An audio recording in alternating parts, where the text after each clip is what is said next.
Just on the border of your waking mind, there lies another time, where darkness and light are one. And as you tread the halls of sanity, you feel so glad to be unable to go beyond. I have a message from another time. Get ready for the 3324 podcast, where lifelong friends Dean Legiro and Eric Kuber share their love of all things music and movies. Dean has directed short films and is a music trivia buff. And Eric, trained in audio engineering, brings his extensive knowledge of music and film to the conversation as they discuss, debate, and celebrate their favorite albums, films, and much more. Welcome, friends, to the 3324 podcast, your premier destination, the final destination. This is like the bus when it's at the end. This is the end of it. This is the end of the line, the final destination for what we feel is the best in music and movie podcasting. Is that correct? Yeah, it's the Did hub. You say the hub? It is the hub. I like that. The hub. I like that better than final destination. The hub. Yeah, final destination is a little ominous, but the hub. Yeah, I like. Yeah, hub. Yeah, I think hub works. This is the hub. The station. The hub is like different things coming and going and That's right. bustle. Yep. Final destination is like the janitor sweeping up and there's no one left. It's closed. Yeah. You know what? Yeah. 3 a.m. Yeah. It's like, the bus driver's like all alone on the bus, or there's some guy sleeping in the back that you have to roust, and he doesn't know where he is. That's I like the hub my better. Goodness. Yeah. Hub is better. Comings and goings. That's you found us regardless of what you want to call us. We're here, and thank you for joining us each week on our excursion through the minds of Dean and Eric and the music and movies that they love and that they connect to. And this episode is no exception. This episode actually has a long pedigree. Eric has fought tooth and nail to do this episode. And we had many back and forth conversations with him saying to me, why don't you want to do it?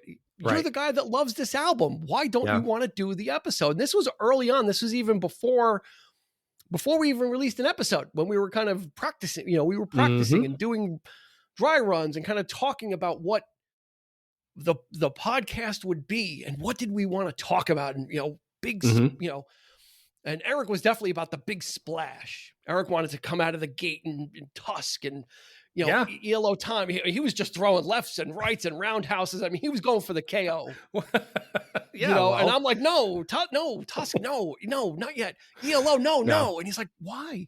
Yeah. Why? Yeah. You couldn't understand it, right? You were really, to this coming day, from the point of view. Right? Well, I'm kind of coming from the point of view of albums that we connected on. So that was, I thought was the podcast. The whole point of the podcast from the very beginning was supposed to be talking about. But, hey, I'm glad we waited. It's not a bad thing. It's some things are worth the wait. So here we go. How often do you eat dessert before your meal? True that. Sometimes. Yeah, that's sometimes. Right. No, that's a good point. And, very valid point. So I'm not arguing with you right now. And Eric would keep throwing it up every so often. This conversation didn't go away. Eric would kind of throw it up. I'm like, nah. And he still was like, why? Like, this is your favorite album. Like, he just didn't understand. Like, he couldn't see what my mindset was. And my mindset was, I don't know, maybe I was afraid to do it.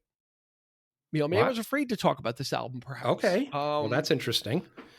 Or maybe put, doing it, then it's done.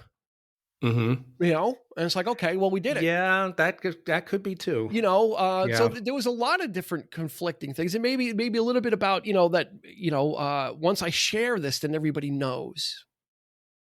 Yeah, I know exactly what you're saying. So there's a whole different. There's a lot of different things there that could be going on about this album. And that's how special this album is. It's a sense of ownership. We, sometimes we're into something a little bit odder, so a little bit off the cuff, a little bit from left field.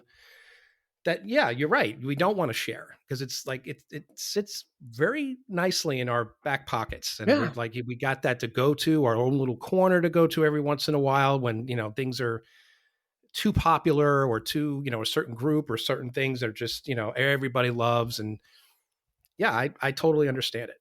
I do. So and especially in the case, and if you didn't know, we're talking about the album from Electric Light Orchestra, Time, from 1981. We actually never said it yet, but that's okay. And especially in the case of ELO, where they've had the career renaissance, right? Where now all of a sudden everybody loves ELO. I love Mr. Blue Sky. Oh, la da da. You know, they're so great. No, you know, and I'm kind of like, oh, you know, like fair weather friends. Mm-hmm. You know, it's like we were, you know, back in 81 or points before, and then there are fans that are even older than us. That's right. Right. That can claim it as well. Right. So, you know, there's a little bit of that as well, of kind of in the back of my mind, like, you know, I told you so type of thing, you know, like, you know, like that, like little, you know, bittersweet, but, and, you know, listening to this album again, definitely it's never been more clear as you bring it up. You're absolutely right about it. It's never been more clear. And that's really what the album's about. So we'll get to that as we explore it. So, yeah. So let's do the stats. There's not a lot of stats because, believe it or not, this wasn't really a big album. This was kind of a floppy flop. Released in July of 1981, so that makes it 41 years old. As always, all songs written by Jeff Lynne, and the album is produced by Jeff Lynne, and that's the way it is.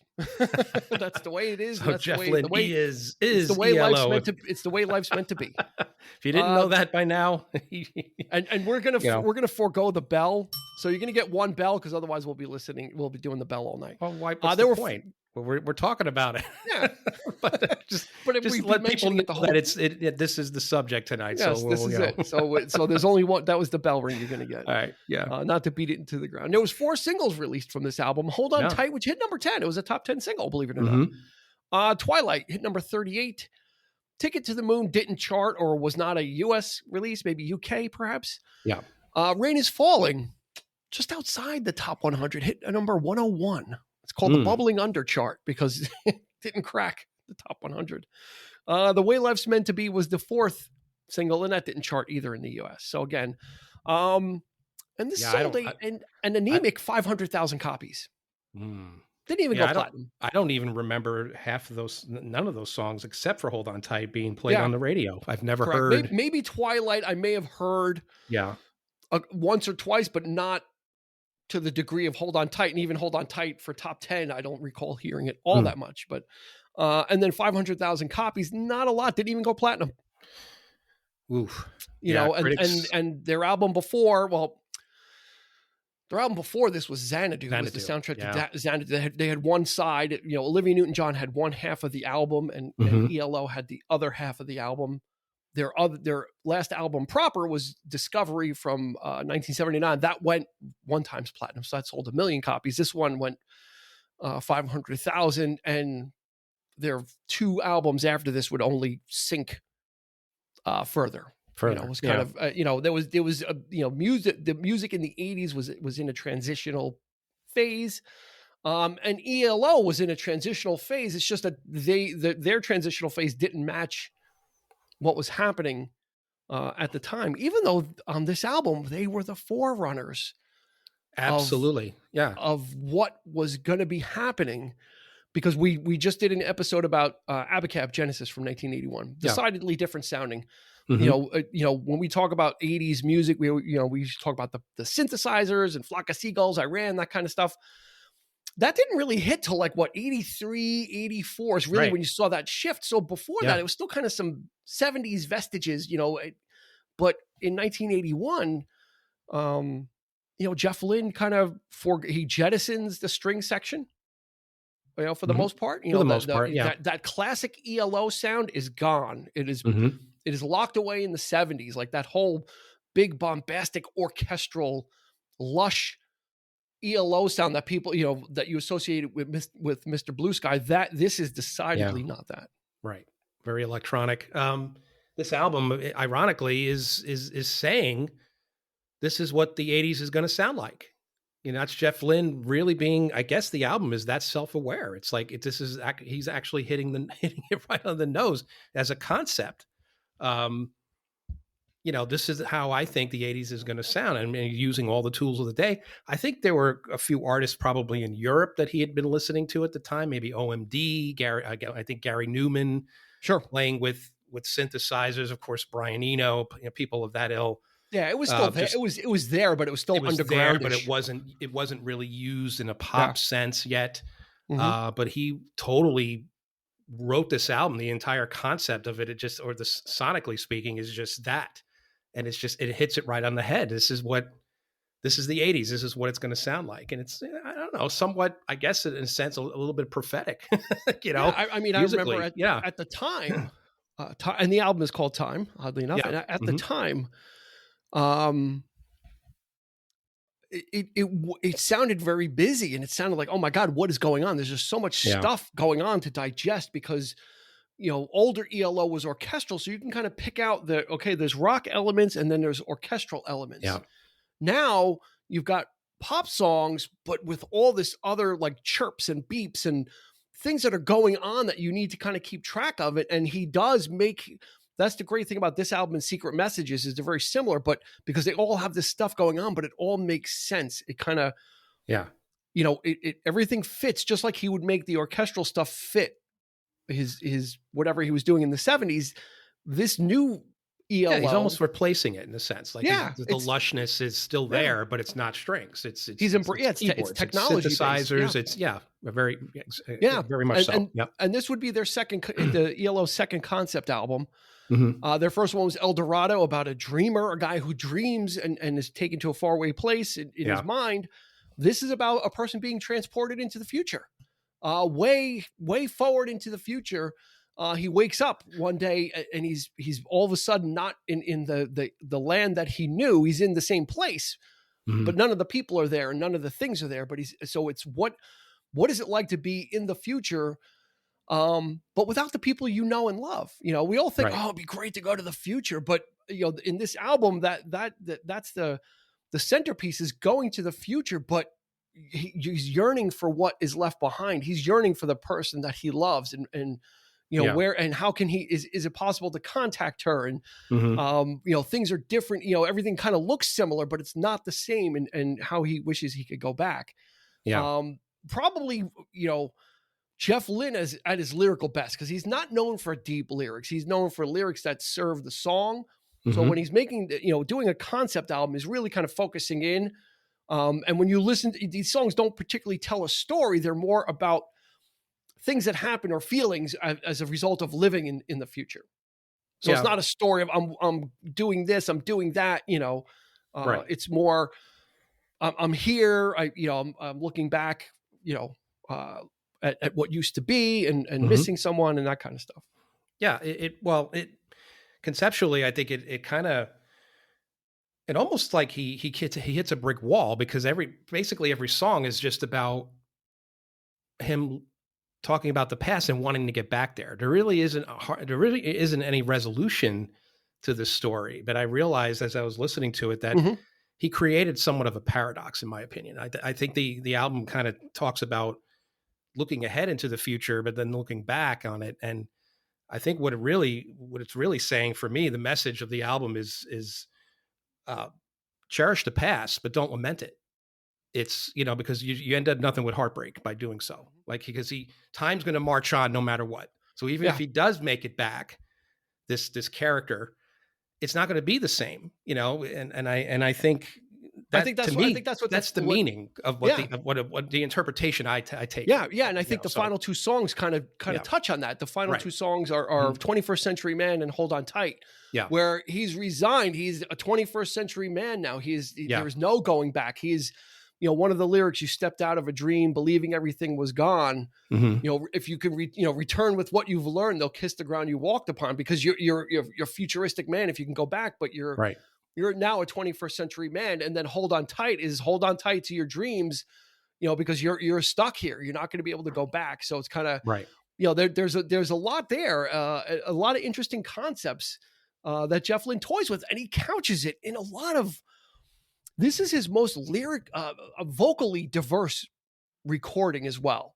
He's singing falsetto.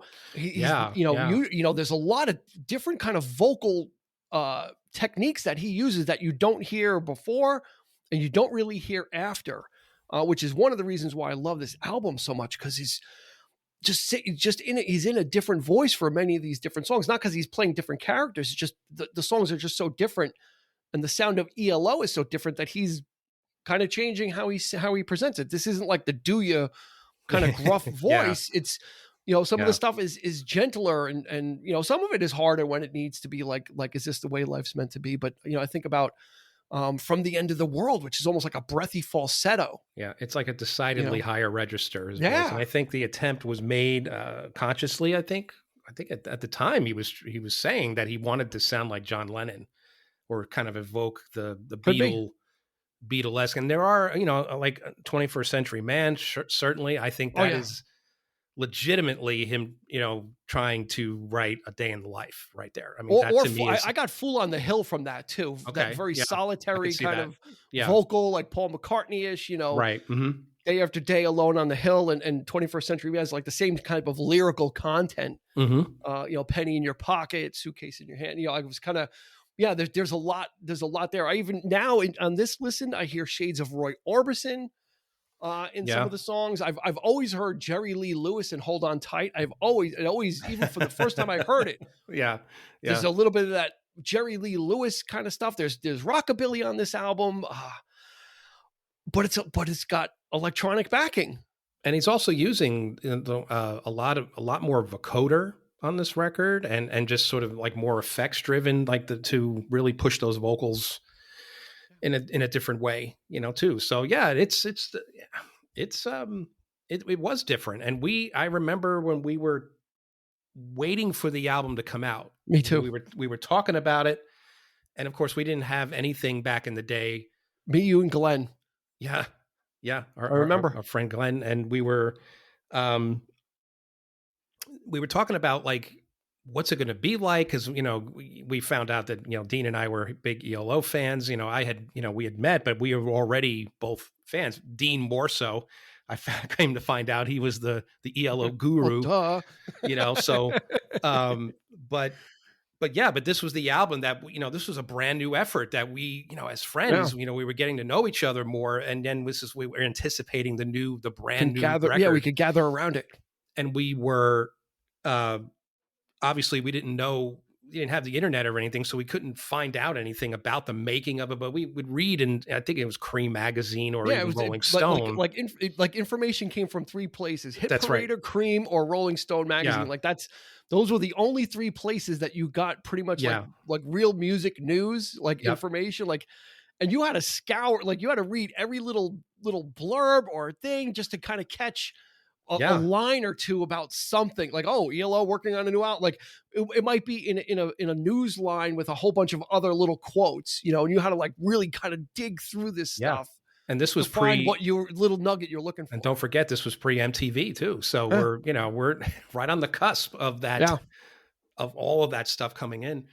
So I think it was written that he was trying to make, I think he boasted as saying that he was trying to make Sgt. Pepper. Do you remember that? I don't think so. I don't think he achieved that, but I think that was the intent at the time. Was like, I think we're going to try to do our own like a Sgt. Pepper type. And I think in a way, because it's so different, musically speaking, I think in effect he did change their sound immensely. I mean, it is cited as one of the most influential ELO albums from artists since then. They cite Time as like, wow, this was something that was really from that aspect. Sure, from an influential aspect, I may be, because it certainly didn't. It wasn't their biggest selling. This was actually kind of ELO on the other side of the mountain, as it were. This critics. Was the decline. Jeff Lynne critics didn't care for it at all. No, either. At the time, at the time, they were like, at the time, what is this? It's weird. It's corny. What is this about? And we were loving it. I remember. I remember where I was when I bought it. Like the whole thing. Like Eric said, we were waiting for it. We were talking about it. Like, all we knew, we knew the title, and that was it. It's like, it's called Time. We're kind of like, what's it going to be? And I remember that. Me, you, and Glenn were sitting on just up the street from my house. There's a little parking lot area, and we're kind of sitting on the wall, and we're talking about it. Mm-hmm. And my family went to Lake George every year. And 81 would be actually the final year I went with my parents, because my brother and my sister were older, and they didn't do that vacation stuff anymore. Yeah. So I went with them because I was still young. I was like, okay, just go. And I remember, going to town, Lake George is a big vacation spot. They got arcades and amusement parks and all that kind of stuff, and pools, swimming, all that great stuff. And walked into the record store, and I remember seeing the cassette, and it said time, and it just said time, and underneath, like in a little thing, electric. I was like, oh my God, there it is. Yeah. And I had money, I had my own money, and I bought the cassette. And at that point, I didn't have my boom box like I used to have. I used to have like one of those Panasonics boom boxes. I had this little one speaker cassette player with a it had like one round speaker, and then had the cassette deck next to it, and then like a radio. It was like Monteverdi was the brand or something. That's what I don't know what happened, how I fell so far from having a really nice boom box, maybe because of the battery situation, but and I played it. I remember playing it and listening to it and being like, oh wow, Take It to the Moon kind of sounds like the Bee Gees in the middle, like the vocals, and all just kind of, it was the one, right? This is the story. This is the first ELO album that I bought with my own money. This marked that transition. We've talked about it in maybe in our live shows or other episodes where I was, big into the Village People. Then all of a sudden, like that just kind of stopped. Yeah. And I think it was with this album, like things changed. I became a listener of music, and not just, I like pop music and this is cool and I'll get this, I'll get that. When Time came out, it was just such a watershed moment, I think, for me at that time, that things just changed. Yeah, music. I became like a serious music listener, as serious as you can when you're 15. I was actually 14 at the time, hadn't turned 15 yet, but that's when music it's kind of like now, then you started looking for, finding out, like I said, we had to read Hit Parade or Cream or not, Rolling Stone to find out information. So you started to kind of educate yourself about stuff. You start to find information on your own. That's right. Because you wanted to learn about what other art, and then by default, when you're looking for stuff that you want, you're reading other articles about other artists or other music, and maybe filing it away in your head, not really, oh yeah, I don't care about that. But then that knowledge just kind of goes in. And it goes into the dumpster, and it kind of sits there, and then I remember, and you remember reading about this or that, and then you kind of get a base of musical knowledge. Amazing times. It was, and not a bad album to say that this is one of those albums that changed, that literally changed your life. I mean, I could totally see that as being one of the premier records to do that. I mean, I can only imagine back in the day, like albums like Pet Sounds could have been that for us, had we were that aware. Like then we were old enough to appreciate stuff like that, and the Beatles, but this was good enough for me, man. I got it on, I bought it on vinyl, and I played side one, like down. I mean, I freaking worn down that side completely. I just love side one so much because it just flows. And I thought it was special. I thought at the time, I thought this was a very special effort. Yeah. It's like compared to their older stuff, I was like, which was great, but I think that, man, this is so. It was magical. You have this prologue, which I read in the beginning. It sounded like a Cylon to me. I was really into that stuff. Yeah, it's like this processed voice, kind of starting the journey off. Yeah, and then you get all this weird chirpy stuff, and then then you have Bev Bevan's bombastic drums. The last we would probably see of that for a while as well. Yeah. And the song Twilight starts, and there's just so much going on. It's so busy and so swirling, but it all makes sense. Everything's kind of locked in. And then the next song just starts. Yours truly, 2095, which is such a creepy song. Like the more you think about it, that was a foretelling of AI and like. Of Siri or Alexa to an extent of this person, the guy is transported to the future, and he encounters a female robot that looks like the girl that he loved from way back. And he's trying not to fall in love with her. And he's describing, she's got a telephone and inside of it, like all this computer stuff that back then actually he was probably using jargon that was ahead of its time as well. Yeah. And then it's creepy because, the robot says, "Is that what you want?"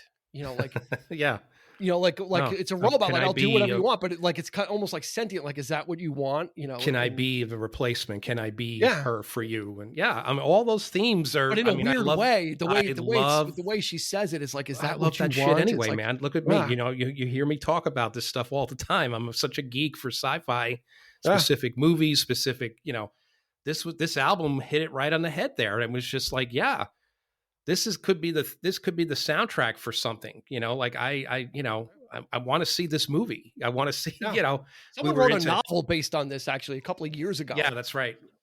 Which very small. We were into heavy metal and all that kind of stuff. This was right up that alley, in my opinion. This was just so, this was called one of the, I think this was also called one of the first concept albums about time travel, oddly enough. And it took until 81.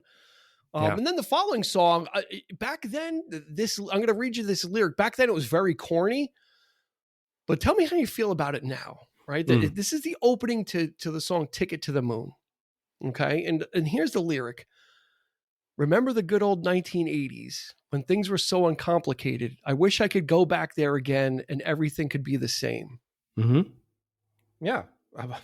Hello. Back then, I'm like, what do you mean? Like, remember the girl? Now, 41 years later, this lyric kind of hits. It certainly does. We are that character. We're that time traveler. It had a timer on it, and we're now those people in the future. Yeah, that's Jeff Lynne's brilliance here. I think this is what he was trying to convey. Was like we're I'm already looking into the future. We're going to get there.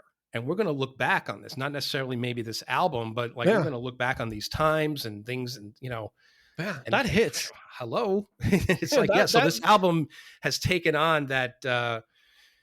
It's age. It's met its age. Like it's back met its then, when age, that came but out, it was like, oh, this is kind of corny. Like while you're saying the good old 1980s, corny, but because it was ahead of its time. Yeah, it was really ahead of its time, and I dug it. I didn't think it was corny at all. I was like, this is cool. This is the paradigm. He's already talking about the 80s, and it hasn't even really happened yet. It's just coming out, and he does reference 1981 in the way life's meant to be. With its ivory towers and its plastic flowers. I wish I was back in 1981. Like, because he's walking down the streets of the same place that he was in, but in the future, and everything is artificial and it's fake. Mm-hmm. And it's man-made, and he's saying, I wish I could just go back to when things were just more natural, and I was in my era. So it hits so much now, right? I mean, we took things for granted then, but I don't know, but but it's like, I mean, we're doing this podcast, and we're talking about all these really, and when you said, like you didn't really want to do time because you felt like it's over. I feel that way sometimes about a lot of other stuff that we do too. It's like, I'm not going to listen to this album right away because we just talked about it, right? We're not going to revisit this anytime soon, eventually, but not right now because I get that. I get that. And no more evident with this album because this album really touches upon that very subject. And there's a sort of melancholia to this thing. It's like, even though a lot of the songs are upbeat and brass and poppy, and there's like the music kind of reflected that imagery of looking back already, like that sort of sadness that you might feel looking back on your it kind of memories. Fits now. You're right. You're right. You someone that hasn't listened to this album, could probably listen to this album and feel like it was made now as to be nostalgic. Mm-hmm. To look back, but it was made then to be nostalgic in the future. That's right. Right? Like, and that's the paradox. It's actually the opposite. This wasn't made now as a throwback of, hey, remember the 80s, things were cool. No. This was made in the 80s predicting that the 80s would be looked back on like we're going to feel in the future. Exactly. Yeah, it was so much simpler. I wish I could go back again and everything could be the same. That's brilliant. Yeah, it really is, and maybe hopefully people that if you haven't listened to Time, this is an album you need to listen to in one sitting. Mm-hmm. This isn't a piecemeal experience. You kind of need to, and I suggest if you can, if you listen on Spotify or whatever, pull up the lyrics because it's really going to kind of help connect you to everything that's going on. Because the music, there is a lot of going on with the music, but the lyrics are kind of really, like I said, it's his strongest lyrical work. because of the themes and the through lines that he's trying to kind of connect everything with. Mm-hmm. But of course, you can't. You said 21st Century Man was kind of like the Beatles. He channels the Beach Boys also. I think he's done it. This is the second time he's done it with the same song. Okay. On the album Out of the Blue, there's the song called Across the Border. Yeah. Which is kind of okay. I see what you're saying. The Way Life's Meant to Be is the same type of thing, right? Yeah. You know, it's Heroes and Villains by the Beach Boys. Mm-hmm. It's Heroes and Villains.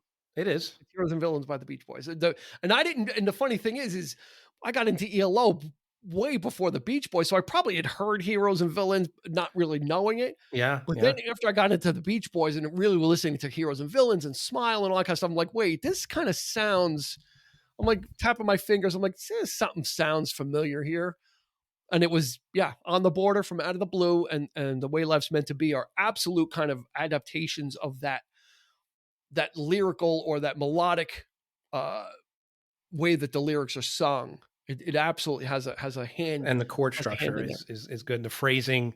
And it's interesting to note that he's using, a little bit more analog in songs like that too. Like the baritone guitar steps in, like that. It's just great. Like retro. Twangy. Yeah. And this appeals. And I think this is why this album has much more of a cult following, because the retro futurists are really into this album. I know it was a big hit in Japan. Yeah. And I believe that. I mean, come on. There's no doubt, like even my son who's really getting into anime and stuff right now, he listened to the album. He fucking loves it. He's just like, this album's great. I'm like, he goes, we're doing time. He's like, yeah. I mean, he's like, that's a really cool album. I'm like, it really is. Yeah. And you had to be there. Yep. You had to be there when no one was listening to it except for us. I'm blown away that it did 500,000 copies. I did not know that. Nothing. That's just wow. That's wow. Nothing. And I think what did it do? I didn't even. What was the chart? Did I even look up the chart? Billboard. Billboard. It was number 16 on Billboard. Okay. So that's okay. But again, one top 10 hit. The rest of the stuff, it kind of came and went. The music video for Hold On Tight. Have you ever seen the music video? I did. Yeah. It's one of the worst music videos ever made. Yes. At the time, it was the most expensive music video ever made. It had the record. Yeah. I'm like, that piece of shit. turd on a plate. It's in all black and white. It's so corny. ELO is kind of barely in it. It doesn't really reflect what the album is about. Yeah, it's so goofy. Yeah. And I'm like, that thing was the most you wasted your money, fella. Yeah. I'm sorry. It would have been better to put the music to like scenes from a movie. Yeah. Or just, you know what I mean? Like take some sci-fi movie and put somebody posted a video of one of the outtakes from the album when Time Stood Still to there was a sci-fi movie back in the day with He was the guy was by himself. It was oh my god, it's right on the tip of my tongue. What, the Omega Man? No. For goodness sake, I can't think of it right now. But Bruce Dern. Bruce Dern was the character. Not Boy and His Dog. No, it's something like that though, right? He's like the last man on earth kind of thing. And they put it to When Time Stood Still, and I think it's great. Look, that's really cool. So I'll probably think of the title. Yeah, and Twilight was used in 1985 for some anime thing. It was used without their permission. So yeah, this kind of stuff adapts well to the futuristic kind of thing. It was possibly planned on being a double album, so there were 3 songs that kind of didn't make the cut, which was When Time Stood Still, Julie Don't Live Here No More, and The Bouncer, which is a really great song. And you can't even hear these anymore on Spotify. They used to have the 2001 or whenever it was, 2006. Yeah, I don't know why they remaster on Spotify, and they took it away, which had these bonus tracks on them. You can find them on YouTube, but you don't really need it. You can listen to Time as one thing, and it is just a masterpiece. I mean, I can go back to this and kind of listen to it, and I was listening to it again, like now I'm listening to it today or the past couple of days. I was listening to it critically. And not as the 14-year-old kid. Because whenever I listen to Time, I listen to it as a 14-year-old kid.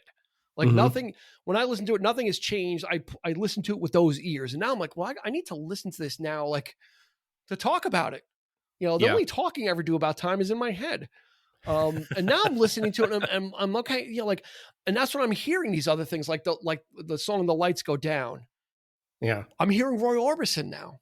Like I'm hearing his, that big voice that Jeff has when he wants to channel Roy Orbison.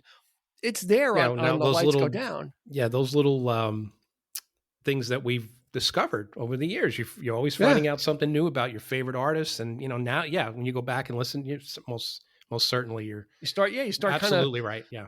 Yeah, and it's great. It's fun. It's like listening. It's like hearing it for the first time all over again. And it's just it adds something to it. So because I usually have all that stuff shut off. Like when I listen to ELO, that stuff is shut off. It's just kind of like I'm not listening to it to be critical. I'm listening it to enjoy it. I'm putting the 14-year-old ears on again. It just kind of this is my music. This is like the safe place you go to, and you kind of put it on, and you don't question it, and you just listen.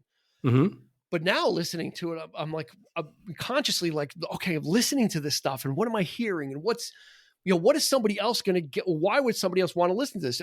No one's going to want to listen because it's my favorite album. That's great. Maybe one person or two people might. Why else would somebody else? Why else would somebody listen to this?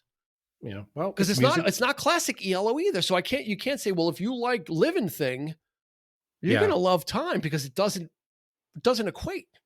Well, I mean, you can make that's the thing. I mean, can you really talk anybody into liking this album? That's a really good question. I don't know if I want to listening to it. I don't know if I want to though.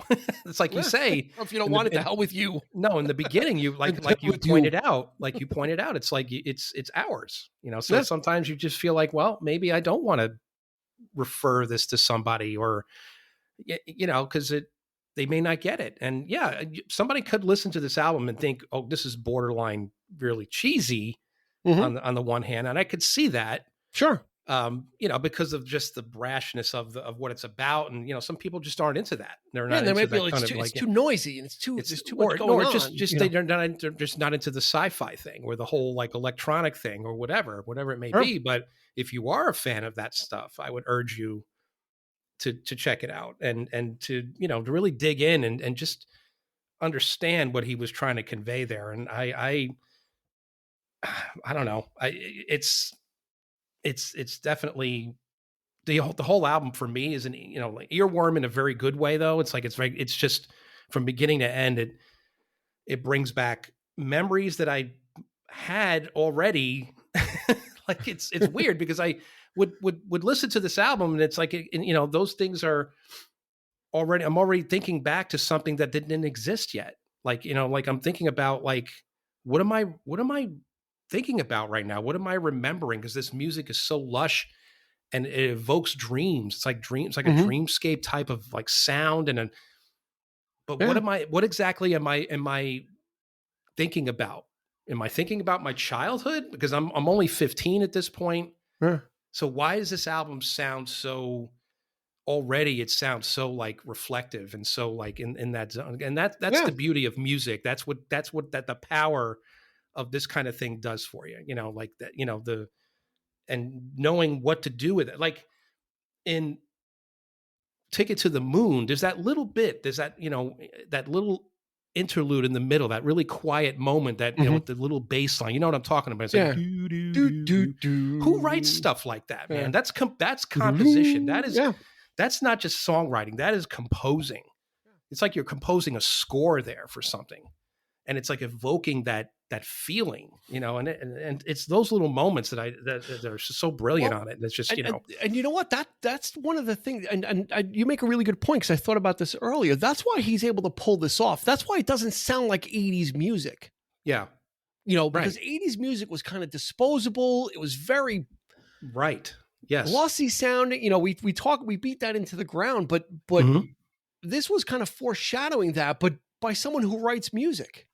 Who kind of was experimenting with the tools, but already had a skill set. He had already made his money and his millions and had the ELO sound. And now it's like, let's play. Yeah. Because that's what it was, is him, like I said in the beginning, kind of cutting ranks, reducing the size of ELO. ELO was like a, 7 person endeavor. With the strings and everything, unwieldy on stage, not happy touring with that, couldn't get the right sound. He does Xanadu, which was would be the last vestige of, I don't even know what it sounds like, Xanadu, because it doesn't sound like Discovery, because Discovery was decidedly a disco-y, upbeat type of music.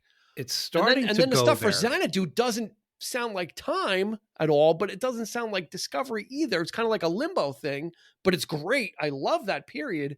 Yeah.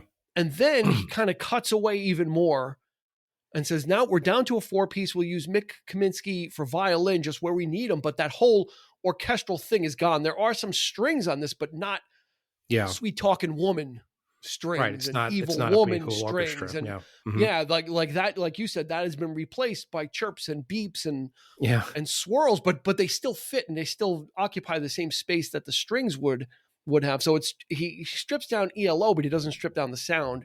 He just changes the sound. He's able to do more with less people, in a way. Yeah, and this is probably one of the last ELO efforts to do, like Secret Messages. This and Secret Messages, I think, but like Balance of Power, like he really stripped down that sound down to a trio, and that's when it became Jeff Lynne. That was him on the way out. That was him fulfilling the contract and saying, "Okay, one left." This is the producer Jeff Lynne stepping in now. This is a wholly different. You need one more album. Here it is, and you have that sound, that signature Jeff Lynne sound on that record, and everything after that is decidedly much more minimal and absolutely. And I really wish that at some point that he would actually go back and try something like this again. Not necessarily this electronic sound, but something as lush, something as he's really minimalistic now. I mean, he's even stripped away his own, because he's doing everything himself. He's down to guitar, drum, bass, and vocal and piano, and he does it himself, and then uses technology to replicate the strings, which I'm not that much of a fan of.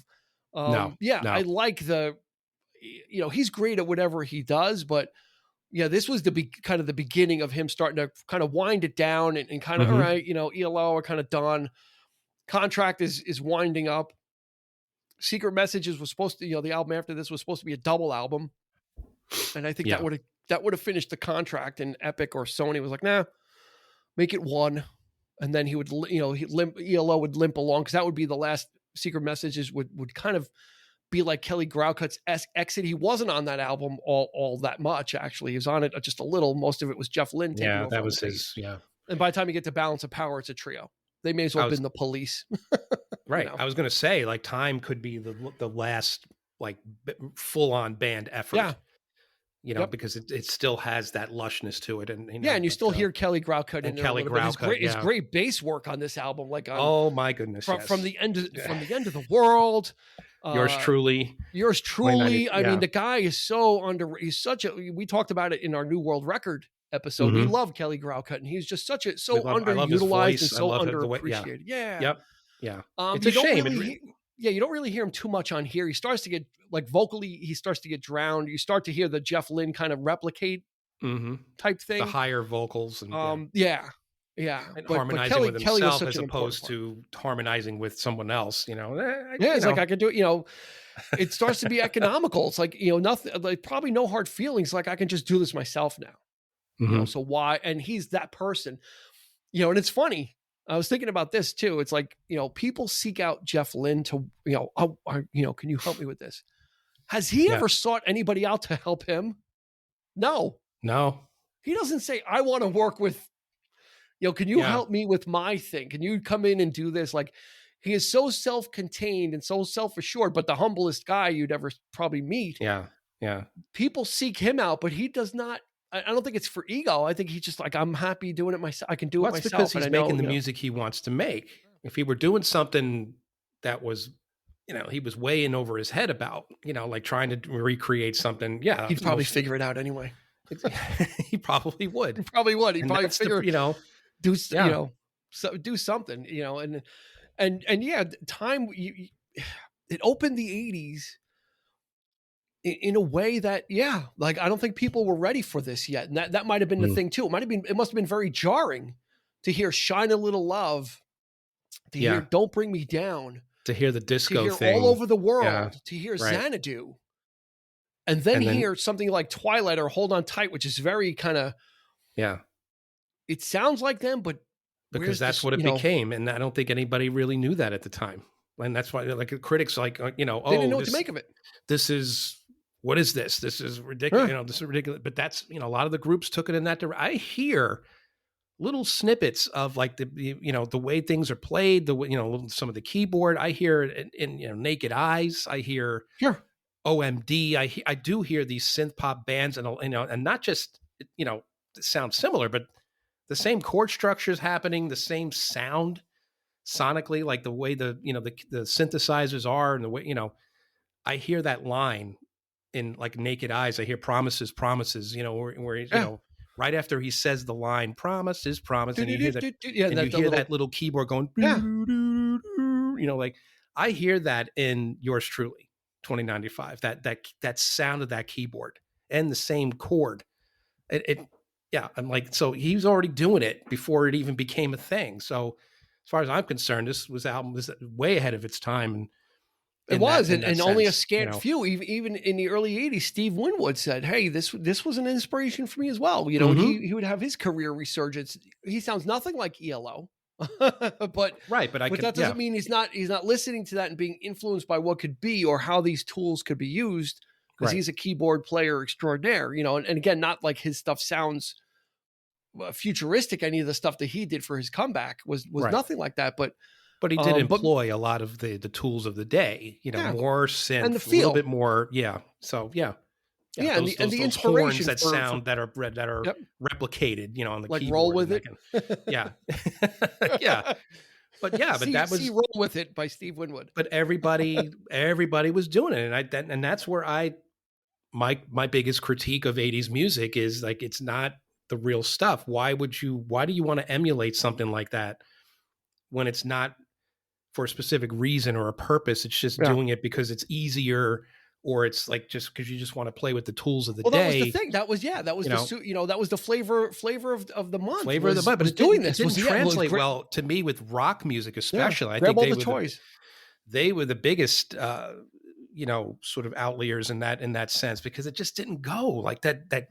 Crappy keyboard sound to like a rock band just didn't didn't quite work. Like some of the people carried over into the 80s, and they just but Jeff Lynne knew exactly what he was doing. That's the thing. That's the difference. It's like you actually just said what was the, like, why do this if there's no point? Yeah. Let me point to Another Heart Breaks, which is kind of it's the closest thing to an instrumental. It's just like another, he just says Another Heart Breaks throughout it. That was him experimenting with the keyboard. He wanted to see if he can get a keyboard to sound like a guitar. Yeah. So if you listen to that, it almost sounds like it's a processed guitar. It's like a synth guitar with some stuff on it, but it's actually a keyboard. So he was trying, like, there was some, let me use these tools, but with a reason. I want to see if I can get a keyboard to sound like a guitar, and emulate that and replicate it, and then use that in a song. Yeah. So that's someone who's kind of, like not just, hey, I'm going to play some keyboards and do like this atmospheric instrumental thing. Here's what I want to do with it though. Here's the experiment is, can I get this to sound like a guitar?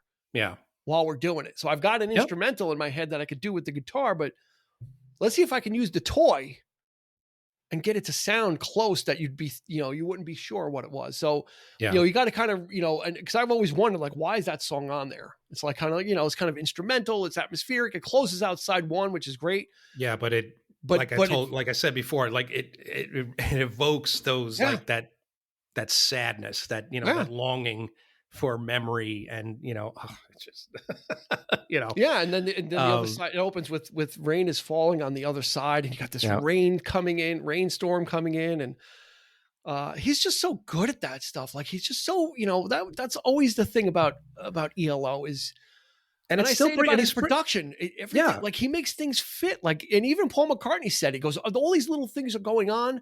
And Paul McCartney said, and it just fits. It does fit. Like, And he's still evoking that classic, very, very classic feel, by the way, that classical, when you hear like Rain is Falling, those little voices, like little operatic type voices. Yeah, like, the oohs and ahs.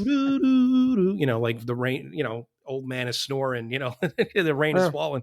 But especially on like in between Twilight and Yours Truly, there's that, you hear the footsteps of the guy walking down the hall and you hear this voice, like this operatic voice, almost could be the same opera singer from.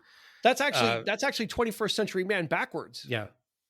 Those little interludes is actually, that's the 21st Century Man looped backwards. And because they do it at the end of that as well, but in between Hold On Tight. But to me, it's like that same little interlude. It's like evoking, but it's calling back to like Rock Area from New World Record. And even Face the Music with the backward masking too. A lot of callbacks. And like I said, the similar thematic thing with El Dorado of this person that's transported to somewhere else, so that seems to be a theme that he likes to kind of gravitate towards. And El Dorado is a nice companion piece. They sound nothing alike, but they're two concept albums about similar themes. And you can kind of probably listen to both and kind of see the through lines between the two. They are somewhat similar. Yeah. But this one is just, there's a lot of longing in this album, and I didn't really realize that until, like I said, I listened to it with kid ears, so I'm listening to it and being excited. But when you listen to the lyrical content, it's like, wow, it's just like wants to contact go back and, everyone thinks this is going to be so great. If you got transported to the future, I'd be, and maybe it ain't all that great. Yeah, it's actually one of the saddest albums I've ever heard about the future. Yeah, it's I mean, it ends on kind of a little positive. There's a little positive uplift of hold on tight to your dreams, and there is a little bit there, but a lot of it is kind of this person experiencing this, and how do you feel? No good could come from lamenting the past and just staying in the past, because even if he had gone back there, which I read that. One of the tracks, like Julie Don't Live Here Anymore, he actually does make it back. And that's what the song is about, but she's not there anymore. Time still is moving forward. And even if he went back, you can't stop it. Because even if you're going to get there eventually anyway. So why, just like the lyric from Hold On Tight, time just rolls on and on. Right. That's right. It's and at the end, at the very end with the epilogue, he's just singing the word time. And it's just kind of overlapping. Yeah. Time, it just different, different notes, different, whatever notes that he's singing it in. And it just kind of overlaps and it just kind of washes over. And it's this story. It's just a really great, simple story. It's not complex. It's not the proggy, crazy thing where there's 15 characters you got to follow and it's weird. Well, that's what I was going to ask you. I was going to ask you this question. Do you consider this a prog album? People do. This is considered like an electronic, well, let's go back. I mean, the first 3 ELO albums were considered prog. I mean, they were kind of, this was, early ELO was avant-garde. Yeah. It was straight, because of the melding most of certainly. The over, like the heavy-handed melding of the cellos and the thing, and especially their second album was very proggy. There was only 5 songs on it. There were like 6 minutes each. Yeah. And then then Jeff Lynne kind of slowly whittled it down. There was a pop guy always underneath there. He just had to figure out the formula. I guess you could consider this something like a futuristic prog album, I suppose, but it's too poppy. It's just too poppy. You asked me this question in the Abacab episode, and you said, is prog, has it gone away? And I guess I really didn't.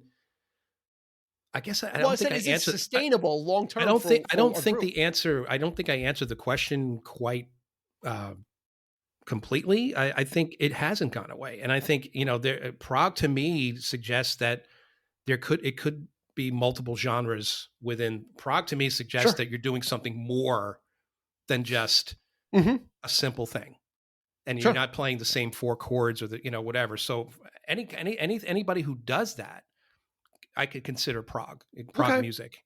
And I think that's true. I think, there's metal prog, there's pop, there's the classical thing, there's the Baroque kind of stuff like old Genesis, and there's this weird, I mean, some people take it to that extreme, but I think it's most certainly still alive today. There's so many bands out there that I've never even heard of that are doing very much this kind of thing, and they're considered prog bands, electronic music. So I don't know. It's very much alive, and I think anybody who keeps looking over that fence and who wants to do something just a little bit more, adding those little bits, and like Jeff Lynne did with this record, most certainly, I do consider this a prog. Yeah, album, it would certainly have. Yeah, you could certainly look for that. You could certainly see those leanings. Yeah. But yeah, he's a pop craftsman. I mean, that's like what his thing is. So anything he adds to it is layering. That's what his. Well, that's his gift. He captures your attention. That's what I think. That's what he said about the song "Secret Messages" itself. I think I was quoted as saying, "I wanted to get people's attention with all the sound effects, and the song really doesn't mean anything per se, but it's just." There's a lot going on. There's a lot going on in that song to listen to. Like it's that's interesting. On their next album. Yeah. And that's what I love. I love that kind of, something when you're sonically prepared to hear something so different and so busy and so that the next time you hear it, you're going to hear something different each time. Yeah. So, and I think that's what I've always loved about them, and that's why I've loved about the Lindsey Buckingham solo stuff, right? Is because there's so much there. There's so much to chew on. He's very much the same way of a song architect. Yeah.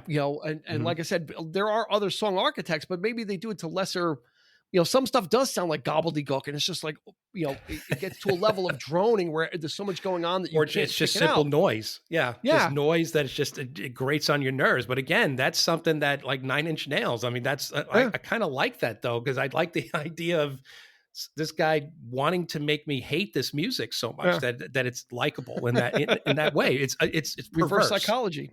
It's actually perverse. Like it's a very perverse way of getting somebody to like your music is to make them as uncomfortable as you can. And that's the genius of Trent Reznor with him. Yeah. So you end up going back for more. Yeah, that's right. Favorite tracks? You got some standouts? Standouts for me would be Twilight and Yours Truly. Yeah. Well, like I said, the whole first side. Okay. All the way through. I think I really don't want to pick any one song out of that. Mm-hmm. It just flows for me from beginning to end. The prologue to you have to listen. If you listen to Twilight, you have to listen to the prologue first. Yeah, like you can't. That's right. That like build it is up. So magic. Yeah, it is just so like kind of. It sets you up and gets you ready to listen to that song. Mm-hmm. And for some reason, like when I would have like a Spotify mix or stuff would be shuffled. Yeah. And Prologue would just come up because it was on time, but not like, why am I listening to Prologue? Like I needed to, I would actually stop and go and like put on time. Cause I'm like, I can't listen to Prologue and then not have Twilight after it. That's like what is, I don't want to hear like Prologue and then Lido shuffle after it. Like it doesn't make sense, right? It's like it's not a salon, like it's not a standalone thing. You need to, if you listen to Prologue, you need Twilight to follow it. You do. So absolutely. And the songs run into each other too, which is, sometimes it's hard to, even if you're trying to make a playlist and you want to pick those songs, you're always going to get that little piece right before little twinklings, little drip previous song, and it's like, oh damn it, so you're trying to go back and you're trying to fix it somehow, but you can't. Yeah, Secret Messages is the same way. He kind of strung them all together with little interludes and little backwards things, and that's what makes it so great to listen to, though. Like I said, because he does it so well. It's not ham-fisted, and it doesn't sound forced. It just kind of. The album just kind of flows. So he requires you to listen to it as an album, and that's this one you have to. And it's one of the geniuses of that. It's like, this is an album. This isn't. You can't really cherry pick. Hard to drop the needle on this because you wouldn't know where. Right. Exactly. Yeah. If you have the vinyl, it's kind of.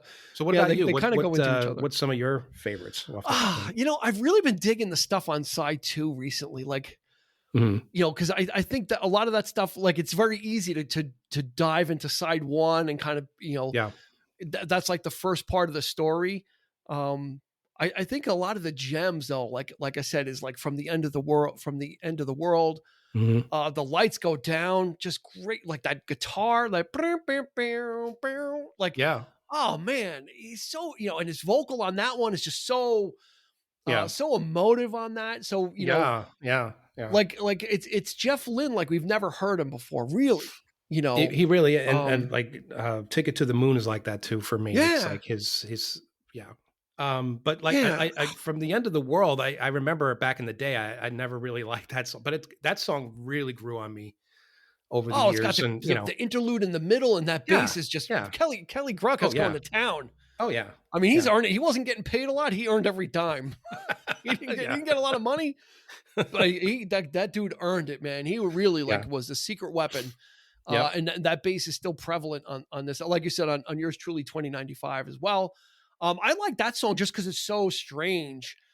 And it really does talk about futuristic things and falling in love, the notion of falling in love with someone that's artificial, that can't give back, but you are you're imprinting your feelings because they look like someone, right? The robot has no feeling about it and doesn't care. Could she be as human as you are? But in this case, it's not. You can't replace. Yeah, and the lyrics like maybe one day I'll feel her cold embrace and kiss her interface. Till then I'll leave her alone. It's like he understands it too. Like this is not right. Understands the technology. His wife Sandy is the voice of the computer, of the robot. Really? She says, "Is that what you want?" That was his wife at the time, Sandy. She provided that voice. So I love the second verse with Bevan. Bevan really shines on that song too. His drums just when the song like gets to that point and it kicks into that second verse and Bevan's just like, and it's that steady beat. Yeah.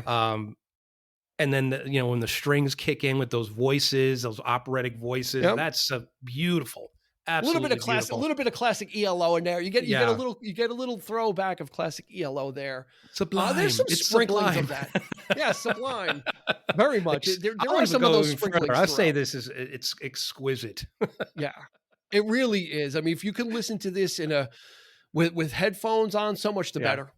This was made, Eric's a big proponent of the headphone experience, and this one was made for it. This really was made for headphones. If you sit down, close your eyes and take the trip, or leave your eyes open and read the lyrics to kind of, again, it's not deep storytelling, but the lyrics kind of really help position these songs and help position the story. It's not a deep story, but it's about one person and their feelings. I think we all think about that. If I was in the future, could I travel in time? Would I go forward? And what? And it's something. Not so much today, I don't think, but because I don't want. Now we're all looking back, and this like I said, this character is us the lyrics now. of remember the good old 1980s is looking a lot better to me. Yeah, when things were so uncomplicated. I know we can't, but you know what? He had a timer on that lyric, and God, he was right about it. He was. He didn't know. Absolutely was. And it's only 30, that's 33, 32 at the time. That's the beauty of it, but also it's very bittersweet at the same time. It really is, because again, at the time when we listened to it, it was so new. It's like, what, okay. Yeah. And then now 41 years later, it's like, oh, okay. Gotcha. Mm-hmm. You were right. Yep. You were right. You were right. and so we would highly advocate to, to close out on the episode we did for New World Record. Mm-hmm. We both agreed that somebody that never listened to ELO, New World Record is the one they should listen to, right? We kind of agreed that that's the introductory album. Mm-hmm. This is not that. No. This is probably the antithesis. Not that this is like like, don't let the sales betray you, because like I said, it's aged like fine wine. Like at the time, I think it has not fans now in retrospective reviews, it's heralded, it's lauded for being ahead of its time. Yeah. Like I said, at the time it was like ELO is long in the tooth and put them out of their misery already. It wasn't time yet to. Certainly wasn't not time on this, yet. There was certainly not on this, not on this album. No. Yeah, this was not the album to say that. Maybe you make that argument about secret messages. There's certain songs on messages. That's great. No, No. Balance. Well, I don't necessarily, I'm not making that for myself. Okay. I'm just saying I could understand some people. But the balance of power was the one that, there's just kind of like, okay, guys, put it to put it to bed. You know what? I didn't like that when it first came out, but I love that album now. Yeah. It was like, what are saxophones doing on an ELO album? And I'm like, I was like, what? Oh, that was an 80s thing too. A sax. I was like, come on, sexy sax. But now I'm like, oh my God, I love Balance of Power. It's like, oh, it's so great. Again, the guy, you just got to trust the guy. That's the thing. And back then it was sappy, it was corny, it was cheesy, but he kind of came around and people really understood or appreciated what he was doing. And he was just doing it for himself, at that point. At this point, he was just kind of making the stuff he wanted to do. And that was it, finishing out the contract with Sony and see what the future held. And it had great things ahead for him, had better things ahead for him. But now people look back at this catalog and are like, wow, look at some of the stuff. Look at what he was doing kind of under our noses while people were kind of poo-pooing it. Some years later, it got the remasters, it got the re-releases with the extra songs and everything. So anyway, it's kind of we've advocated, right? Yeah, it's kind of sad. Closing thoughts. Closing thoughts. It is it's sad. It's now a heavy sense of nostalgia is attached to it, but it already had that from the very start. I guess that's another word we could use to describe it. But, you're right. It does make me kind of sad now that we have talked about it. Because now it's like, that's, What did Spock say in Star Trek? Having isn't always as good as wanting. Right? Yeah. It's satisfying. It's not logical, but it's often true. He's absolutely right.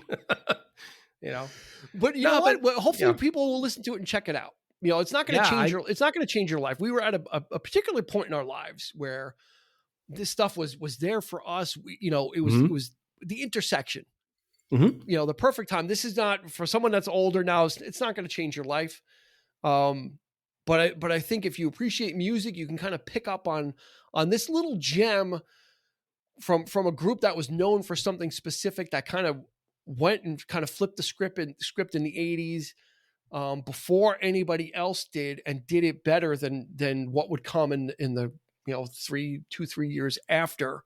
It is not representative of this. The thing when I first heard the Eurythmics, I always thought, I'm like, wow. I was kind of like, ELO was kind of like, for some reason, the first time I heard Eurythmics, like Sweet Dreams Are Made of This or something, I'm kind of like, this was already done. I was already thinking like, this is kind of some of the sound or textures were already visited on time. Like I was already then, I was kind of like, I felt like I knew. Yeah. I was like, this was already ahead of its time. It was like, okay. And then, then the glossy stuff would happen. So what do you think? That'll do it for time. Check it out. It's on Spotify. It's on iTunes. It's been re-released on vinyl as well.